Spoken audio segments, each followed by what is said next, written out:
Today is World Brain Day, a global campaign dedicated to raising awareness about brain health and improving access to neurological care.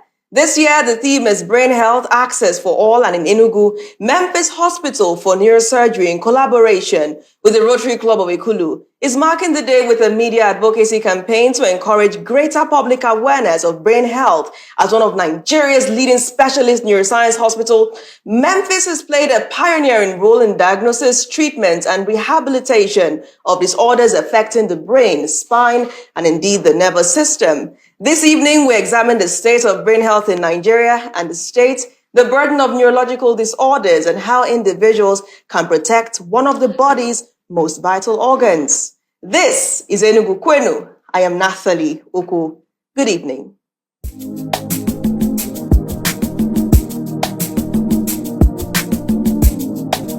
Great to be back on Enugu Kwenu, and indeed great to have you join us this evening. This time we talk about health, a little breath away from politics. And joining me this evening are two special gentlemen as the facilitator, Super Sam Ajufo, or shall we say Sam Adrian Ajufo, called them Big Fish. We do have Prof. Sam Ohaegbulam, who is the Chief Neurosurgeon, Memfys Hospital for Neurosurgery, and Prof. Chika Unigwe, Consultant Neurosurgeon and Acting Head of Neurosurgery, Memfys Hospital for Neurosurgery. Thank you so much, gentlemen, for joining me.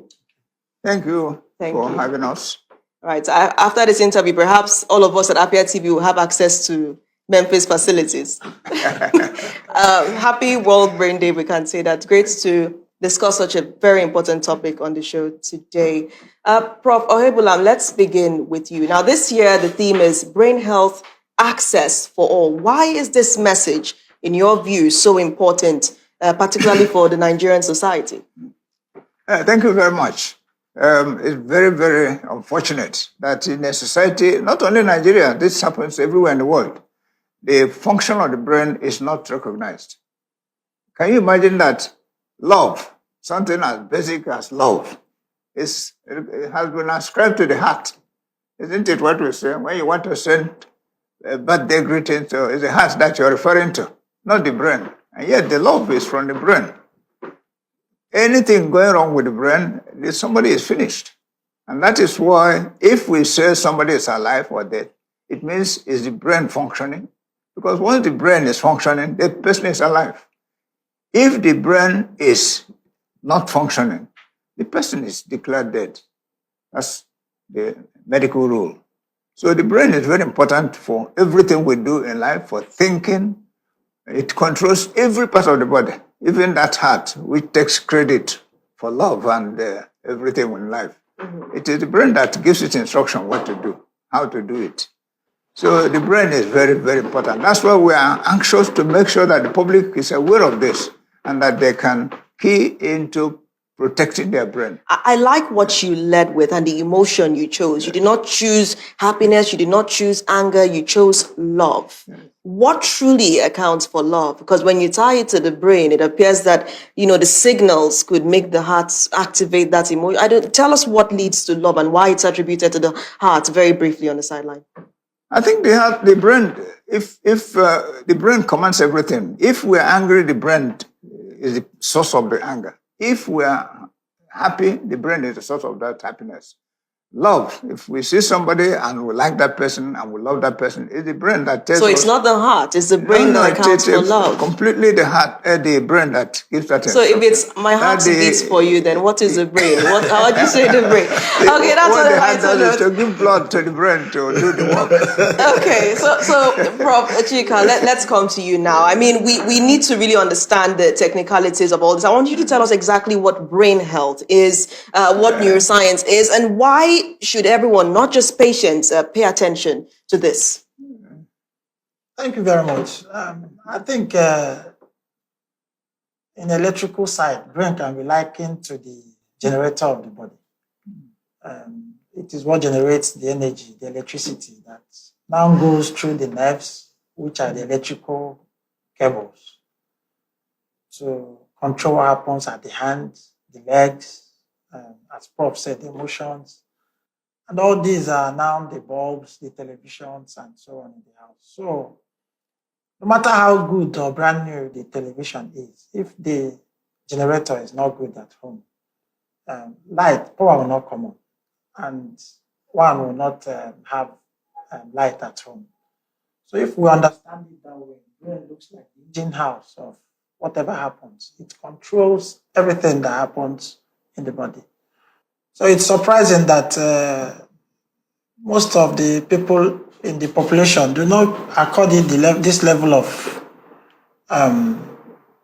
respect that it deserves, so to speak. Because if the brain shuts down, the area that controls talking shuts down, I will stop talking here and now. And it could be as dramatic as that. But unfortunately, the brain is locked up within a secured space, that is the skull bone.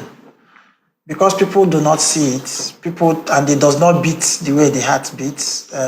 It does not work the way the hand works.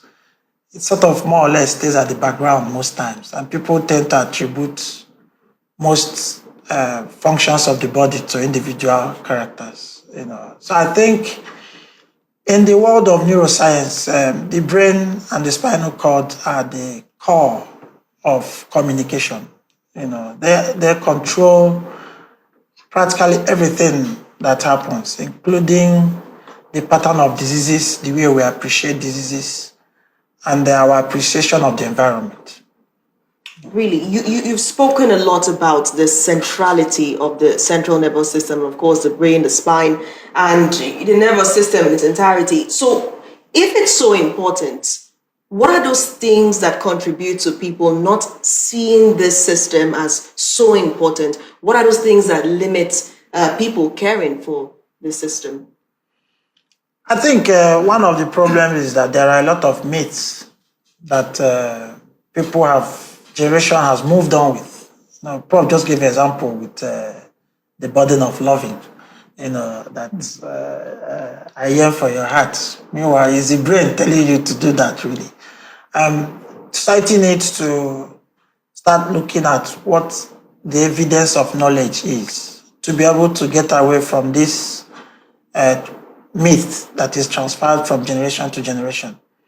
The other problem that makes brain issue not to be so popular in many populations is because where there are many experts all over the place to manage other issues, orthopedic surgeons, you usually know bone breaks, orthopedic surgeon will fix it. Somebody is not seeing well, you go to the eye doctor.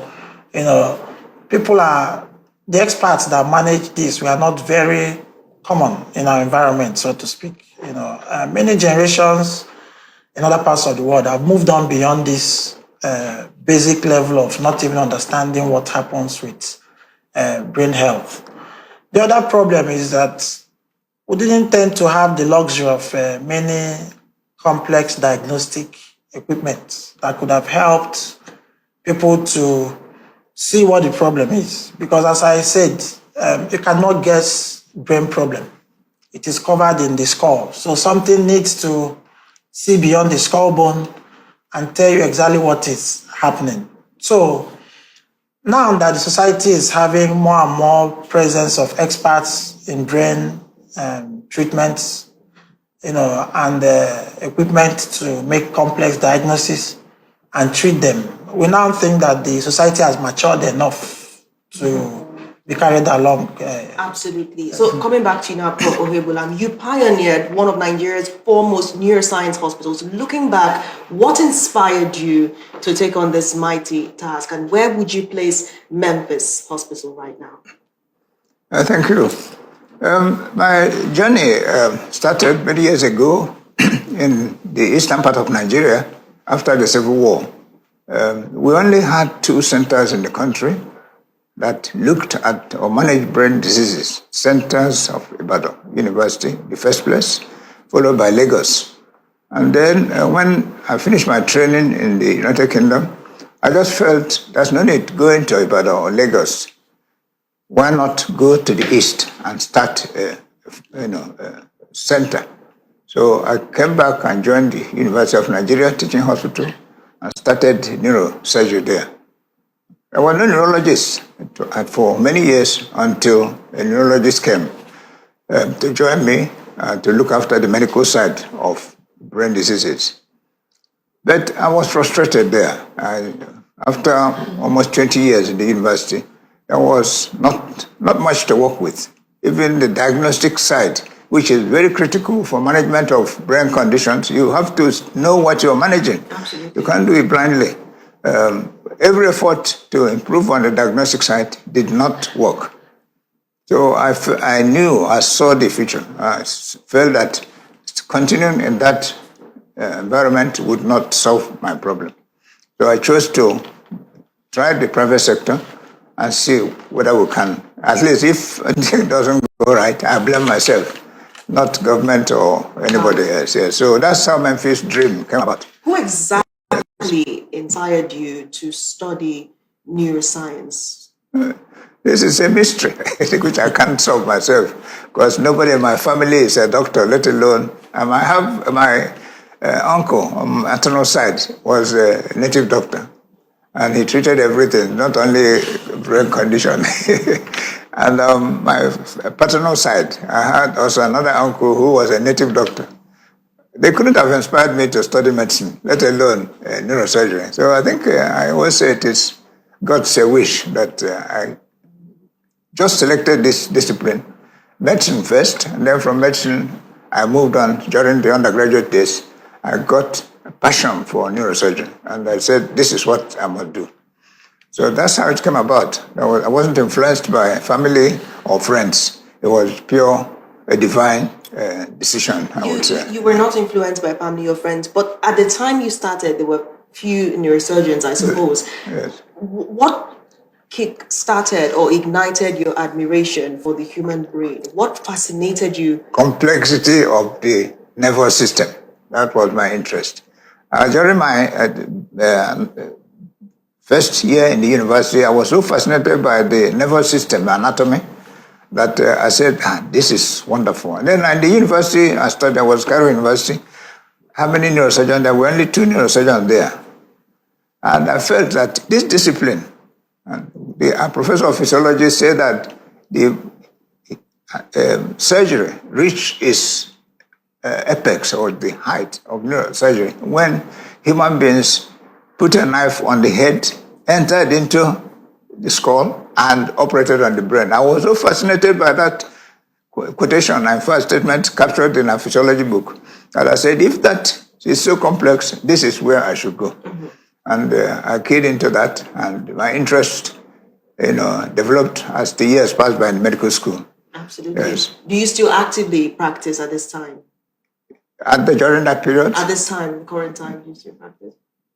At this time, yes. Clinically, I try my best. I don't operate on the brain anymore because at my age, it's not even advisable to do that. I could slump in the surgery. I think you're a really strong man. I don't think that would happen. So, as it stands now, are there more neurosurgeons? How would you rate the number of neurosurgeons between then and now? It's transformed completely because in the days when I came back and when Memfys started, for example, we were only about less than 20 neurosurgeons in the whole country. In fact, about 15 or so. And within that period, there was economic crisis in the country, and even those 15 or so neurosurgeons, in fact, almost 75% of them had Japad and left the country. Yeah. So when you said there was crisis then, I'm wondering, is there no crisis now? It's come back. We're back to that situation now. Okay. Yes. So we weathered the storm, improved, people started coming back, and then now it started again, unfortunately. In Enugu State, how would you rate the number of neurosurgeons still on ground? Reasonable. We've lost a few, but still, for the population of Enugu, it's reasonable. When you say lost, do you mean they migrated? Maybe you should ask Chika. What's the meaning of lost? You can't interpret what Emeritus Professor said, but I guess he meant that many of because Enugu has tried to train a lot of neurosurgeons, but the retention rate in the country is still a little bit of a problem because there is high demand for the service, around the globe, and a lot of social dynamics now drive international migration for labor. Just like nursing, neurosurgery is a very highly poached field for international migration of workforce. Why? Why is that happening? Is it tied to the number of disorders that could be arising in the current times? Countries that recognize the standards and need for access to quality healthcare would prioritize having the stipulated distribution of workforce. Does Nigeria not recognize the importance? No, I'm saying that many countries are ahead in this regard. So they go extra mile to make sure that they get willing workforce to fill those vacancies. That is why this year, worldwide, everybody is discussing access. And that's why even in our own little space, we are trying to let every stakeholder know that even though a lot has been achieved, there is a long way to go in making sure that access to expert healthcare in brain and spine is provided. Long way because, for example, something like stroke. Stroke could be managed, some strokes could be managed within the first 4 hours, and they are completely reversible.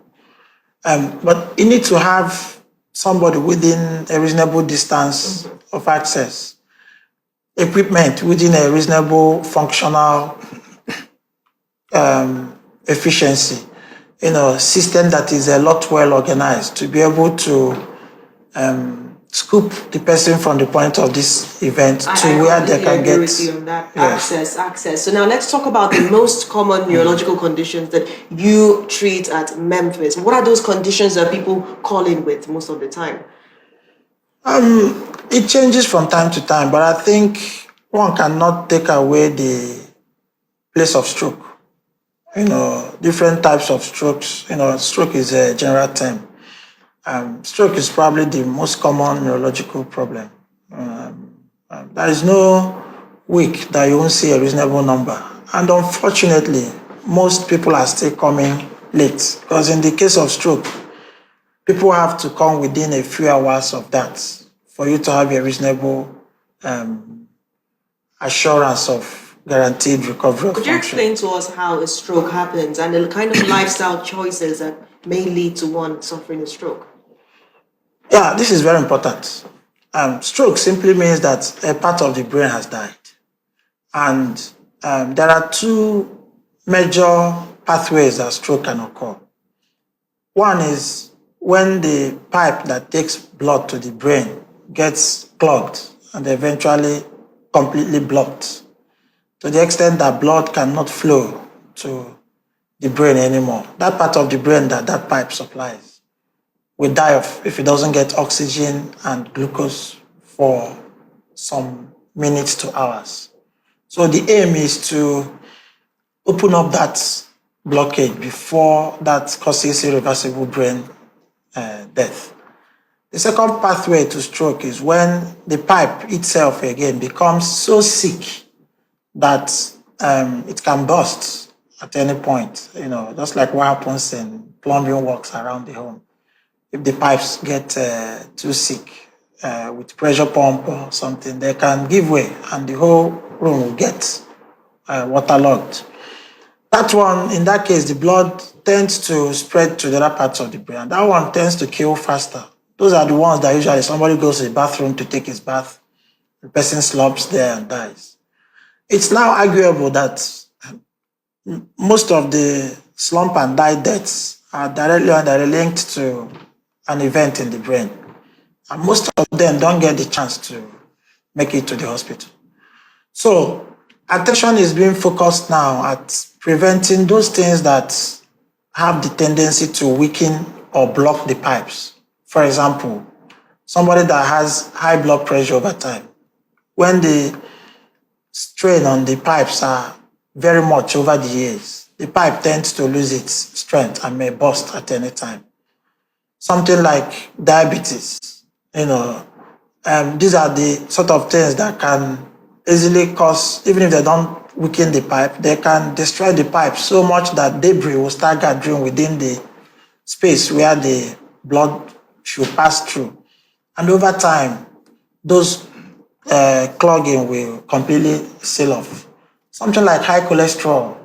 You know, people make joke that they check their cholesterol, it was hitting the roof and nothing is wrong. You know, many of us go to exercise, and after exercising, we'll take another 2 bottles of beer and. Yeah.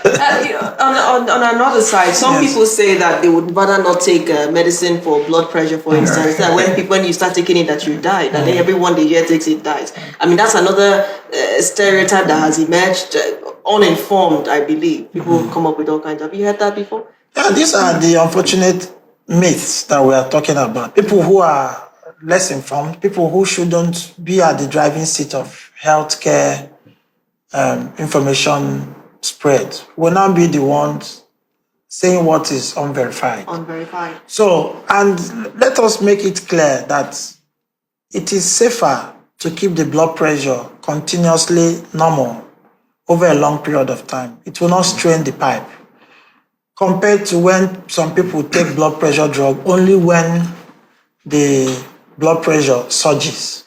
Each time that happens, we are increasing the risk of permanent pipe damage. All right, now, Prof. Ohaegbulam, let's come back. I think, sorry, before we move away from that stroke, it's important to emphasize also that sometimes people have a mild stroke and they manage it through whatever means they want and appear to have recovered. I think it's important to emphasize that stroke, once it has occurred, there is a high risk of repeating. And when it repeats, it is usually more disastrous than the first one.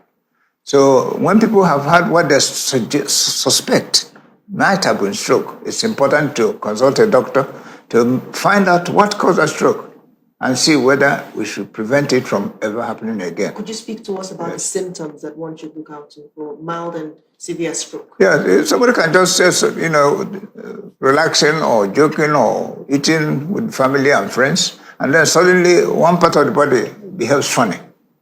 Maybe a little twitch or even as if it's numb. Can be right side, left side, can be leg or feet. And that transient appears to have recovered. Or sometimes it just looks as if it suddenly lost control of environment, doesn't know where it is again for a few seconds, and then it recovers. These are warning signs. Yeah, so any person who has such sort of complaint must not trivialize it, has to look for help and find out why. Surprisingly, sometimes it's not even a simple stroke. The person may have a brain tumor that is giving some signal. Right. So let's talk about brain tumors and causative factors. What are those risk factors that could, some people have come up with their own theories, but what leads to a brain tumor and what should be done about it? A lot of research has gone into what causes brain tumor. But we thought initially, when neurosurgeons started there, we thought we didn't have many cases of brain tumor. And the few we had were a benign type that can go on for a long time before it manifests or forces the patient to come to hospital because one side is now paralyzed or symptoms have lingered for years. And this is what we call meningioma. We thought that was the only tumor in Africans. But over the years now, we found this different. With the diagnostic facilities improving and more centers springing up, we now see that those brain tumors we thought were not common in our society are fairly common. In fact, almost as common as they see them in other parts of the world. There are still some differences between ethnic groups and geographical locations, but brain tumor is real. And people would not appreciate that they may have it. They may go on normal life. Occasionally may have what looks like a seizure. Then they go to a traditional healer and think life goes on until one day it becomes so big that the functions of the brain are severely impaired. That is when they now come to hospital for. But the brain tumor is a reality in our society. And people, when they have anything that suggests life is not normal, they should seek for help. In all your years practicing, apart from the stroke, the brain tumor, what are other issues? Because we also have dementia. Yes. When people begin to forget everything that they've lived to love, right? How is that? How do they cope with that? And how do you ensure that they're able to treat it? Dementia is an increasing also problem in the society. As well, the age, many people are getting older. But it's not limited to old people. Even younger generation can have what appears to be dementia, whereas the cause of that dementia is something that is treatable. There's a condition we call subdural hematoma, or bleeding that had occurred in the brain. It may be due to trauma that somebody had a motor accident, and then you suspect that history there that they may have a bleed in the brain. Not acute, chronic bleed, something that has gone on for a month or 3 weeks or so. But sometimes the injuries are so trivial. For example, somebody coming out of the car and bumps the head on the door, and we would say he didn't fall, he didn't lose consciousness, and he feels this is not a minor. Or you're in the house, you try to do the head bumps on the wall, and you say, oh, it's nothing, you rub on it and get on with life. Over time, these minor injuries may have led to little bleed in the brain, and this will grow in size and then start manifesting as what appears to be dementia. It's only when we do diagnostic tests like CT scan or MRI that we now know the cause of the problem. Mm-hmm. Yes. Okay, so now coming back to you, Prof. What does someone that suffers dementia experience? Does it feel like brain fog? Does it feel like you just don't know what happened minutes? What are the exact symptoms of dementia? Because it's a really depressing thing for both the person and the family involved. The good thing is that when it's serious, the person doesn't remember the word anymore. So it may not be very depressing. But in actual sense, what Prof has highlighted is very important. The real dementias may not be fully treatable, but there are other things that behave like it, that people should extensively assess before they give in to faith that this is dementia. Dementia is known to run in families. Some people have risk factors that have predisposed them to What that. are those risk factors? Something like people that have had minor strokes in some parts of the brain as well. The part of the brain that controls executive decisions, controls personality, controls a lot of actions and memory. These tend to be attacked by very tiny blood vessel diseases in the brain. And then the person gradually starts, depending on the domain affected, gradually starts forgetting some vital things, some recent memories, gradually it extends to even past events, mm-hmm. And it generally will come sometimes with impairment of some other functions of life, like ability to care for self, and the person understanding his location where he is. So what are those lifestyle choices that could increase the risk of suffering from dementia? And those that have the risk, things like alcohol, excessive use of alcohol, illicit drug use, of course, not controlling blood pressure, hypertension, even exercising mm-hmm. as well. And then people who are prone to this need to be more active in terms of their brain function. How do you make your brain active? Read a lot of papers, listen to the television. And play chess. Play chess. Yes, I think that's a fun one. Okay, so is it possible, because this leads us directly to the area of intelligence. Yes. Is it possible to train the brain? Prof. Ohaegbulam, let's come to you. Is it possible for the brain to be trained? Can you increase your intelligence? And what part of the brain is responsible for high or low IQ? That is a controversy. Well, we're here for a controversy. So. Yes, definitely education right from early childhood. That's why so much is being researched on how to get children at that young age gradually evolve or develop their mental capability progressively as they grow older. There's no doubt there's a difference, but sometimes you wonder whether it's real. I grew up in the village. I didn't have exposure Where did you grow up? What village? In Eziamobia, local government, Imo State. Attended a village primary school, I mean, there was nothing I could look back to and say this was a wonderful exposure to progressive, guiding you to grow and be intelligent. It was just normal primary school education until secondary school age. Even at secondary school, there was nothing exceptional, I would say, that was different from what any other person did. But so I think there is some natural gift in intelligence. There's no doubt about that. The brain, not everybody has the same brain.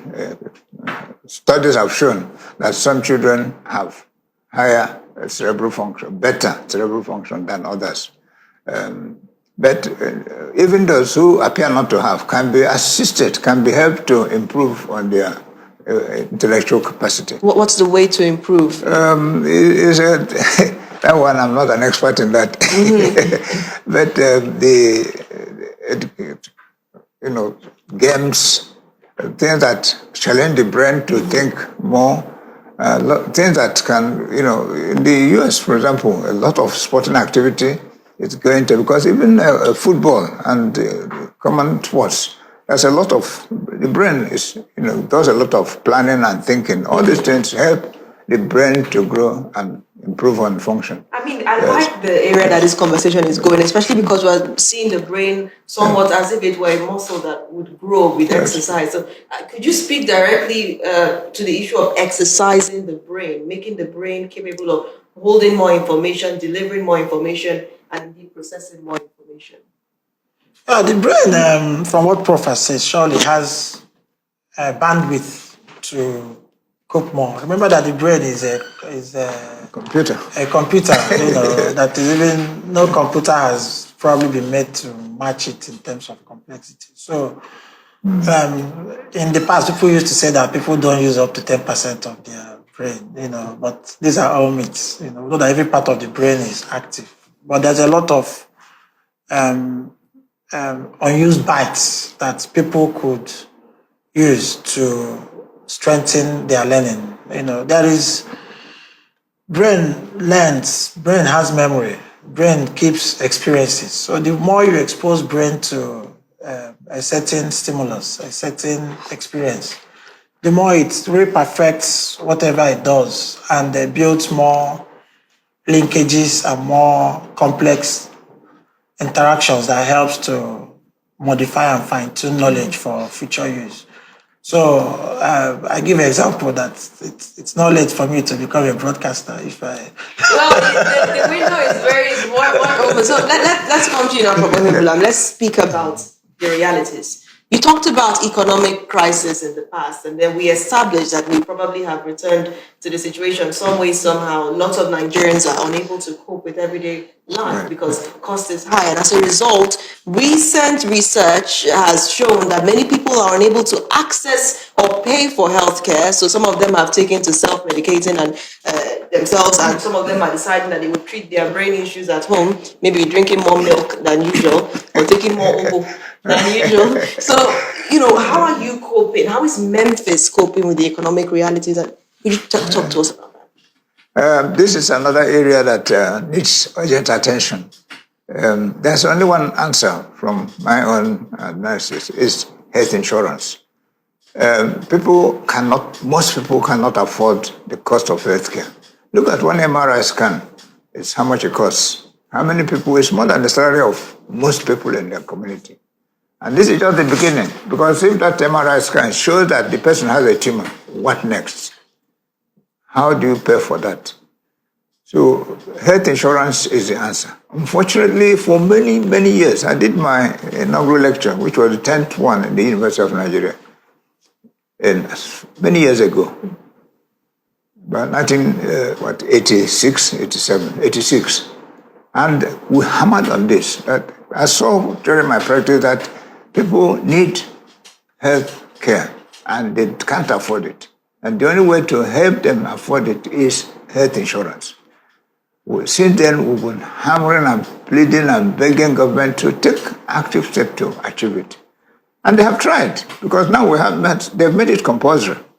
But enforcement has proved an albatross. They have not been able to enforce this compulsory health insurance. Even government institutions and agencies have not been able to implement it. So how can the common man who is on salary of less than 100,000 a month be able to afford all this care? It's not possible. But if everybody contributes even 20,000 a year, you can imagine with the population of Nigeria what that will generate.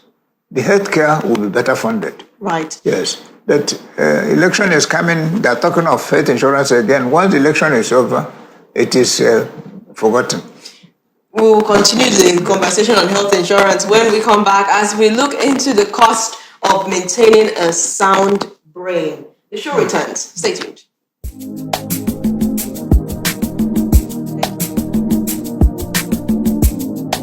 Welcome back to Enugu Kwenu on AFIA TV. We're still looking at the intricacies of managing one's brain and ensuring optimum brain health. Now, Prof. Unigwe, let's get back to you quickly. What are the conditions or signs or symptoms that individuals could see that should make them want to see a neurosurgeon? Could you speak to that briefly before we get to the cost? Okay, I think this is important. I will mention a few that are common in society. Headache. People tend to trivialize headache. Headache is one of the signals that something is wrong with the brain. Don't dismiss it as stress or malaria. That's what we tend to do. A lot of times, if 100 people came to hospital for a brain problem, 70 or 80 would have headache that lasted variable period of time. Another important thing that people tend to shy away from is convulsion.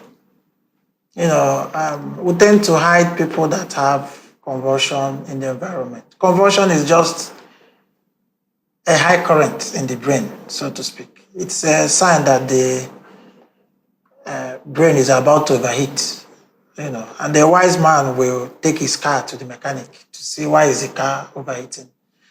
Unfortunately, we keep people that have convulsions at home and tend to manage them. We even think it can be infectious. It's not infectious. Once people have convulsion, it's a sign that brain needs to be checked quickly. The other common one is people losing sight over time, because practically everybody in society is wearing eyeglass. A lot of times people don't also see the experts in eye who will push them to see the brain experts. It's important that people, especially when the change of glass has become very frequent, one might remember that it could be coming from the brain. We also commonly see speech disturbances and paralysis of one part of the body or the other. Prof said your hand or leg could feel funny. Don't wait until the real paralysis has happened or the speech has completely gone before one comes to seek attention. But another important thing that people probably don't pay attention to is that injury to the brain, either from accident or from any cause, is one of the commonest day-to-day problems that damage the brain. There's no week you won't have serious accidents, scattered everywhere in Enugu here. And we are losing our young ones to careless driving, careless occupational health regulations, non-enforcement of basic things like helmets, seatbelts, and so on. And unfortunately, people that have head injury are not also accessing the basic healthcare provision fund, which we think government should do a lot more in trying to accommodate these day-to-day occurring problems of neurosurgery, and not the high-falutin things, in primary healthcare, in access to basic healthcare funds. Right. These are messages that could help drive access to healthcare down to the people who cannot afford it. Okay, now this issue of insurance that Prof has raised is really important because we have the NHIA, but somehow it's not, everybody doesn't have it. It's not being spoken about enough.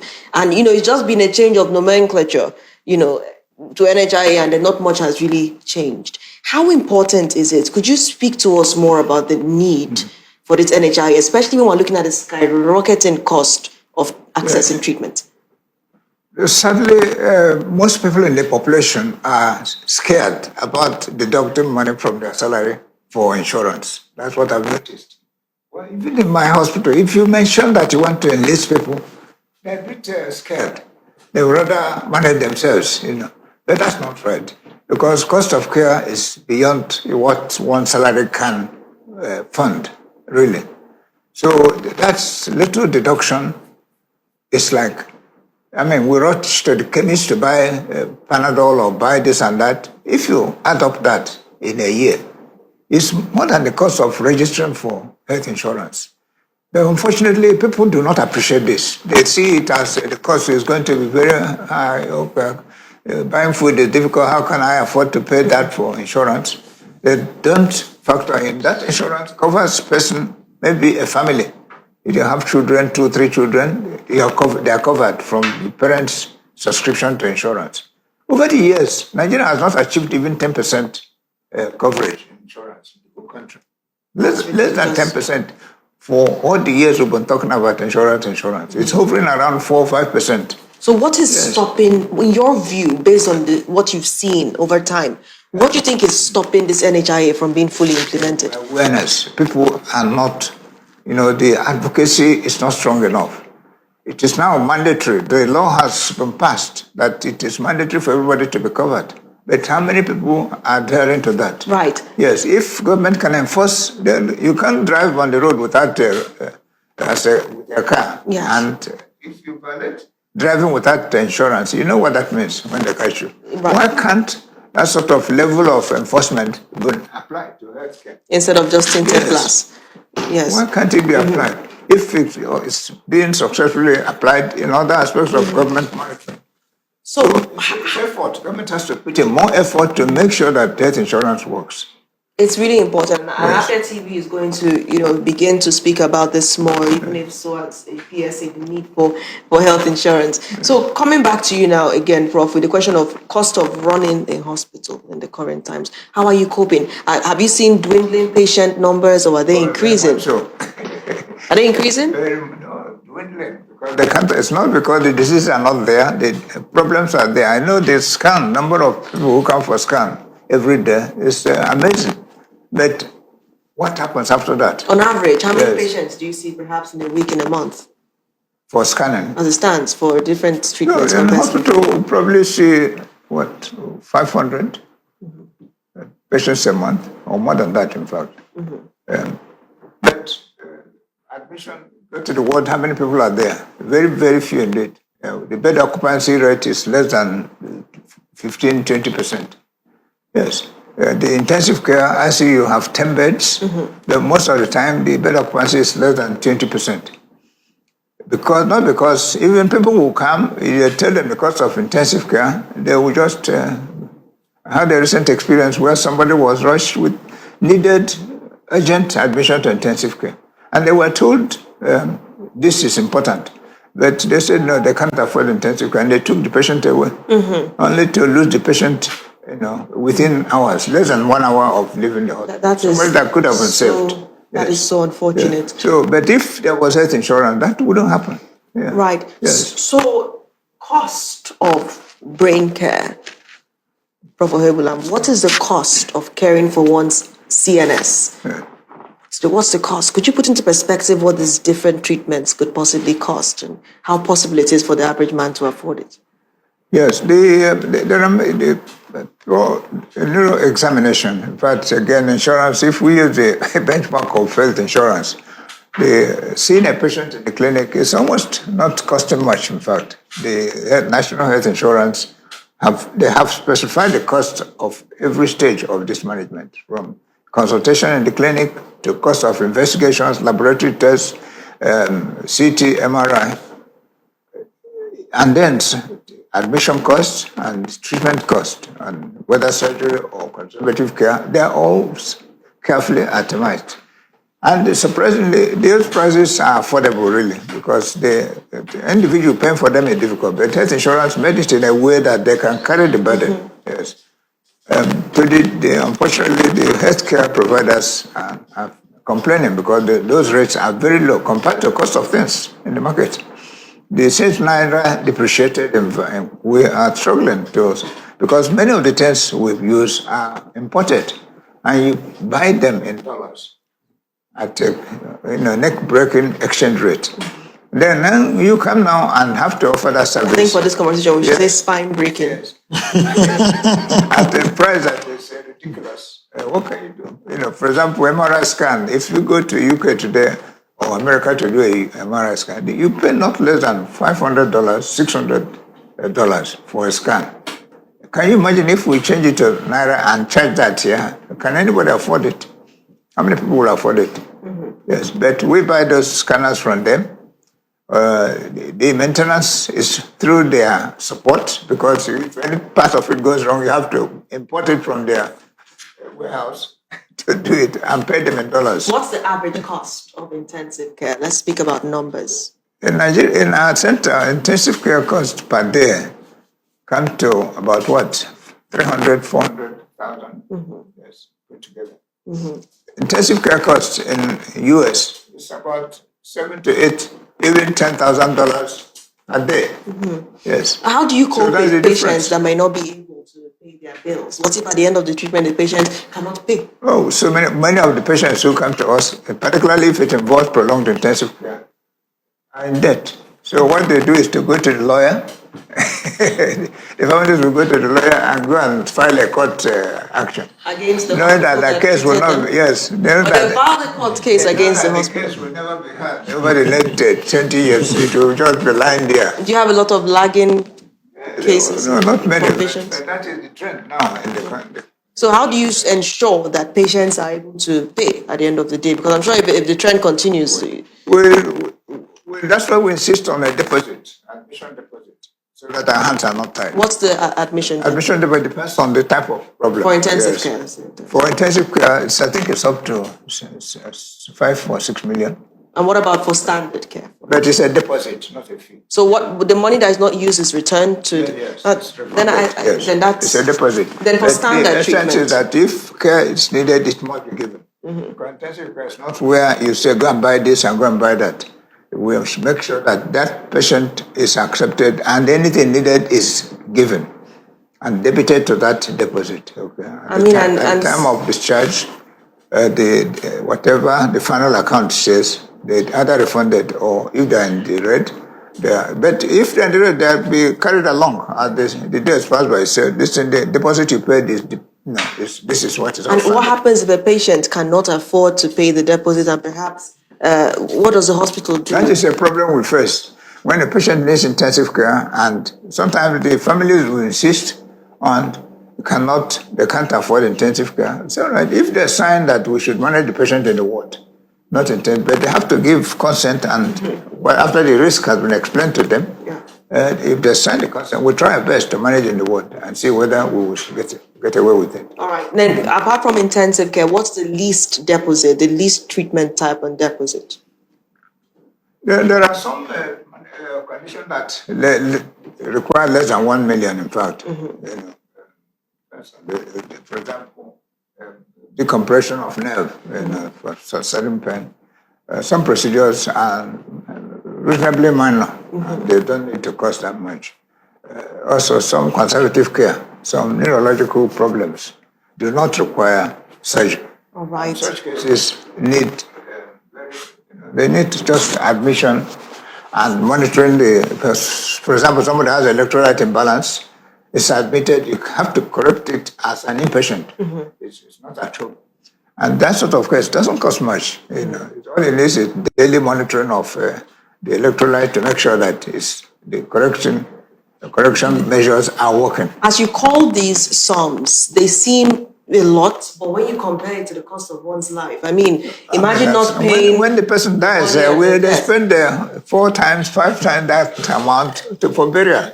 Oh, yes. And a lot more tears in buckets. So what's the death rate?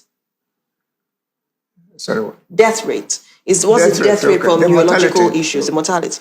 It depends on the condition. For example, aneurysm cases all over the world, 50% of those who bleed from ruptured aneurysm do not reach hospital, even in America. Yes, alive. And 50% who reach the hospital alive do not leave hospital, no matter what you do, all over the world. It's not a Nigerian standard. Yes. So some of such cases are very complex. That's why the urgency of detecting them early and intervening when the condition is, when they come to hospital fully awake and alert, and the bleeding has just taken place, the chances of success are very high. You know, we're out of time already, and I have two more questions for you before I come back to you for a final question, Prof. Chika. Now, I want you to tell us exactly how you are working with the Rotary Club of Ekulu to ensure that this message is amplified alongside other health messages. What's the place of the Rotary Club in Memphis and all of that, the collaboration?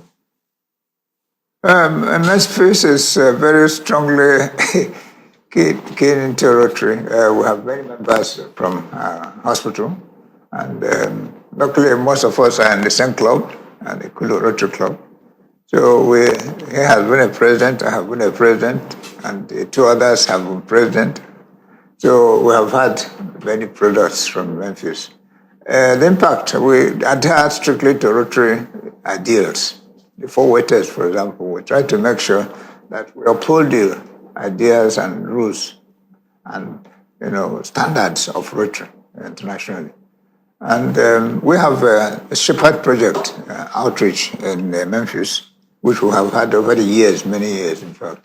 And sometimes we try to get Rotary involved. How important is Rotary to advancing brain health awareness in Enugu? Advocacy. That's where the Rotary will be most beneficial, in fact, in spreading the message and the news. And helping to detect when the outreaches that Rotary sponsors can reach out to the public. Sometimes when we reach out like that, we can offer assistance. For example, when we do a consultation as part of the outreach, we can get people who come for scan, even at reduced cost, heavily discounted cost, under Rotary umbrella, okay? This is how we can help. At least identify a problem that can be managed, not necessarily that they will cost something that the people can't afford. All right. Yes. Thank you. Also try to get help from others, because there are opportunities of reaching people who can help. Many people who come for treatment are sponsored by others. Okay, Prof. Chika, final question to you. Should the brain be checked like every other thing in the human body? Should people go in for regular brain checks? Is that important? I think you've said it. It's extremely important. How regularly? That is the... Well, for people that have already established brain disorders, check should be according to the doctor's instruction. There are some people in families where they have already been identified to have certain brain disorders. For example, people that have risk of aneurysm in their homes. It's advised that they run special brain scans that target the pipes every 3 to 5 years, so that this is identified early before it ruptures into a catastrophe that the patient may not survive. All right. But for the general public, it's important that things like blood pressure, blood sugar, cholesterol are checked more frequently. And if there is, at least once in a while, one should be able to see the brain experts to explain for a regular checkup. That should be part of the annual medical check that people do. Let the experts now say you don't need more complicated tests. Okay, so a final question. Who is your competition at Memphis? Competition. How many of these facilities do we have in the state?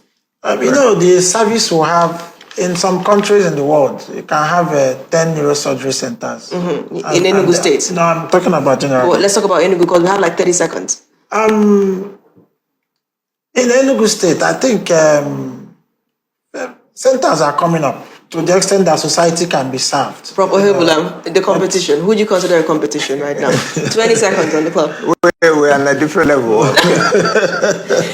Okay. Memphis is at a different level. Okay, well understood. On that note, we draw the curtains on Ohaegbulam this evening. It's been a really revealing conversation with Prof. Ohaegbulam, the Chief Neurosurgeon, Memfys Hospital for Neurosurgery, and of course, Prof. Chika Unigwe, Consultant Neurosurgeon and Acting Head of Neurosurgery, Memfys Hospital for Neurosurgery. And this is also a great opportunity to give a big shout out to the 45th President of the Rotary Club of Ekulu 2026 Rotary, Sammy Adrian.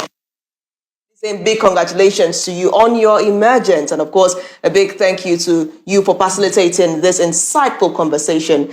Ohaegbulam returns next Wednesday, same time, same station. Till we meet again, I remain Nathalie Uku. Do have a delightful evening ahead. Bye for now.